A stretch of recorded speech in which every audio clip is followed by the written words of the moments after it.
15-minute presentation about thermal storage capacity and the technology behind it. I'm Rikard Larsson. I work for Kabona. It's a Swedish company opening up in the UK. We've been active on the market 4 months now, and we're introducing this technology to the UK market. And for now, I'm going to have a quick overview of the technical background of thermal storage.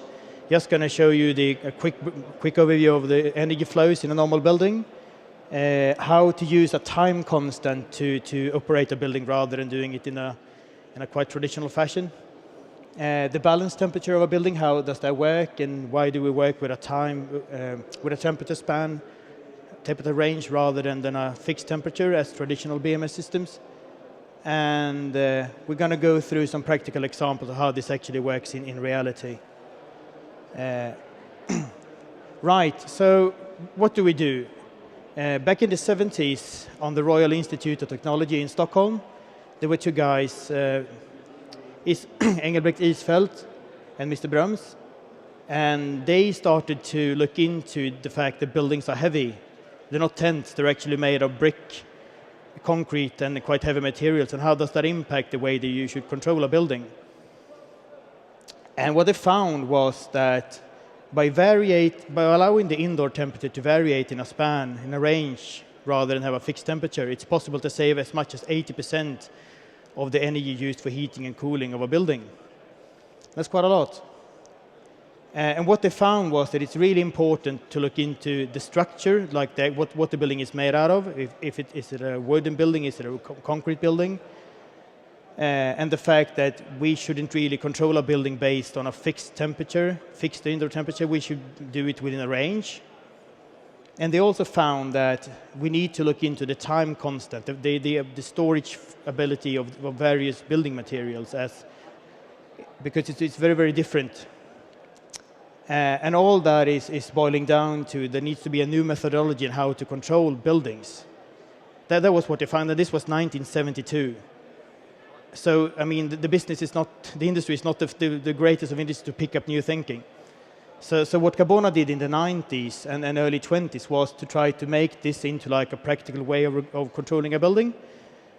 And I'm gonna have a work through that. Right, so what happens in a building? Yeah, you have energy losses and you have energy flows into the building. And generally you have energy losses through the roof and through the walls and through the windows of a building, through ventilation and through the drain. That's where you lose your energy in a normal building, or in all buildings, I would say.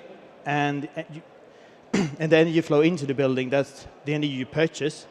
Well, obviously through the heating or cooling systems, but also from equipment as lighting, computers, various technical equipment for processes that are in the buildings.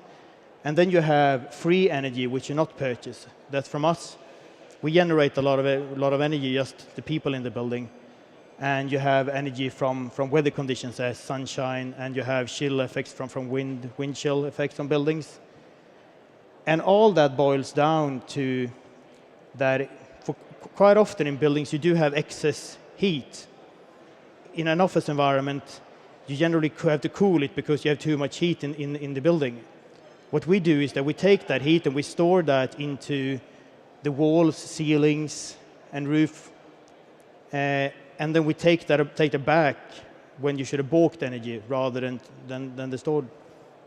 So what we do is that we store energy when you have too much energy in the building, and we use that instead of buying energy from the district heating grid or gas grid. That's essentially what happens when you use energy storage in a building. But to use this technology, it's essential to know the time constants of the various building materials. So we have concrete, bricks, and wood, the most common ones. And the interesting thing with a concrete building is that it takes a long time to cool down, much longer than you think. If the scenario, like those hours are based on a scenario where it is an indoor temperature of 20 degrees, an outdoor temperature of 0 degrees, and the measurement is set, how long does it take for the for the building to cool down 8 degrees, the indoor temperature to decrease 8 degrees. And that's going to take 160 hours in a concrete building. It's almost a week. And generally, we are controlling buildings as they were tents. You see, when there is a shift in outdoor temperature, we put more heat into the building, even though it takes 160 hours for it to cool down. And bricks are obviously not as heavy and as dense as concrete, so they have a lower time constant. You can't store as much in a brick building, but still a significant amount.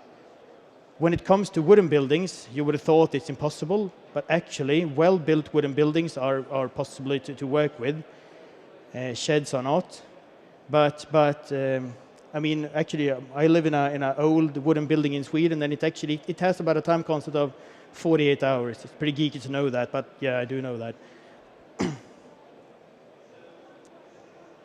And how does it work in practice? Yeah, it works that instead of you putting the normal indoor temperature at a set point, like 22 degrees, you work with a range. So you say that it should be between 21, 20, and 24 degrees. And by having that range, you can store a lot of energy into the structure of the building throughout the day. You come to the office, it's 21 degrees. You work all day, you leave the office, it's 22 degrees. That's a lot of energy being stored into the building instead of being cooled off by the cooling system. And throughout the night, you take out that stored energy instead of purchasing energy. And the next morning is 21 degrees again, and you haven't bought anything. You just utilize the stored energy you have in the buildings. And this works really, really well in public buildings, in commercial buildings, and in shopping centers and these sort of buildings, because you have a lot of internal loads, and you have periods when there is no load. So then you can use this this temperature range a lot. And it also comes down to that you use that temperature range and you calculate a balance point temperature of the building rather than to steer it on outdoor temperature. Because we know that the building is so heavy, so even though you have a drop in temperature, which you see there, the blue line is the outdoor temperature and the red line is the balance point temperature. When you have a drop in temperature, you don't have to force the heating system to heat the building, since the next day is going to be warmer, and overnight you really don't need to heat the building that much since it's really, really heavy, so you don't have to put any more energy into it. So you can run it in a very smooth way. It's like eco driving the building. You don't brake and you don't accelerate. You run it in a very much sort of long-term way, and that's saving a lot of energy. Actually up to 40-50% of the energy need for a building. Right.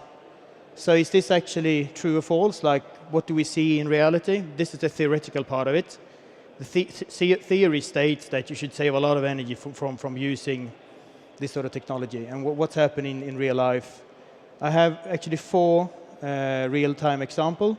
It's a high school, it's a municipal building, quite standard municipal building.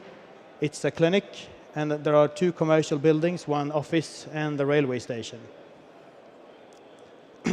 And what we find is that by introducing this, essentially it's a software you introduce in a building that can utilize these sort of functions, you can save a lot. So in this 1960s high school, pretty big school outside Stockholm, we have reduced consumption of district heating by 32%.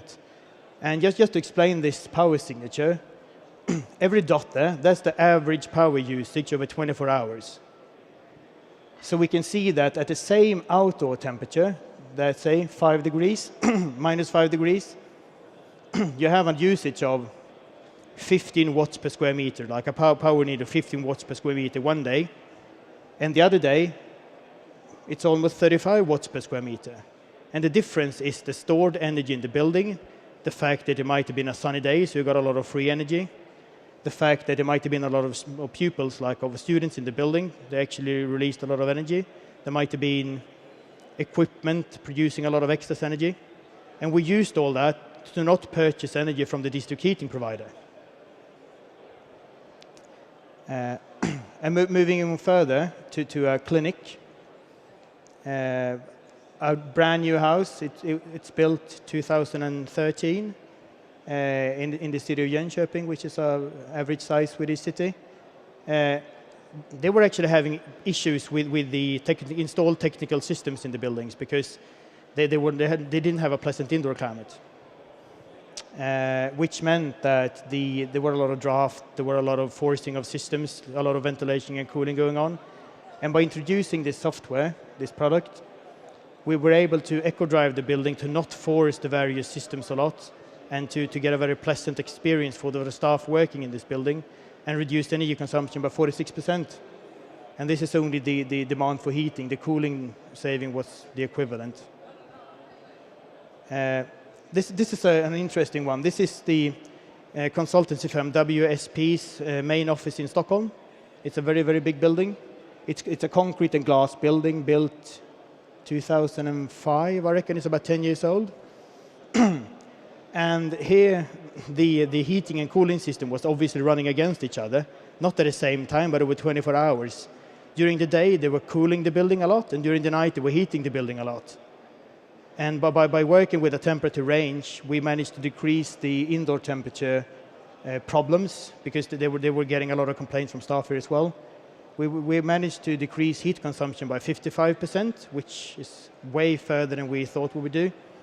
And we managed to eco-drive the building in a good way. You see the yellow line there, I didn't explain that, but the yellow line, that was the average, that was the heat demand before we put in the system. So they were running the building on that sort of curve, on those sort of set points. And now we're down, yes, I say, on average 55%. So. And this is a listed building. This is the Gothenburg train station. It's an older building, and the heat savings is obviously less, since it's a less efficient building to start with. So we haven't been able to do the same sort of results there.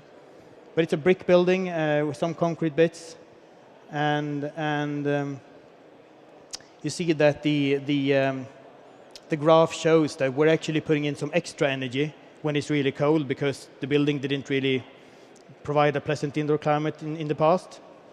But generally, in the temperature range below zero, we're saving a lot of energy, and we are providing them with a good indoor climate.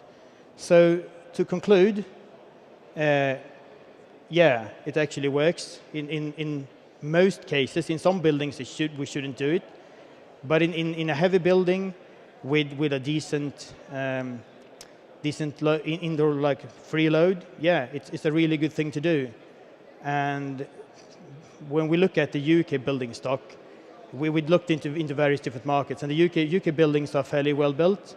They have modern systems, so it should really be no problem of adapting this technology into this market.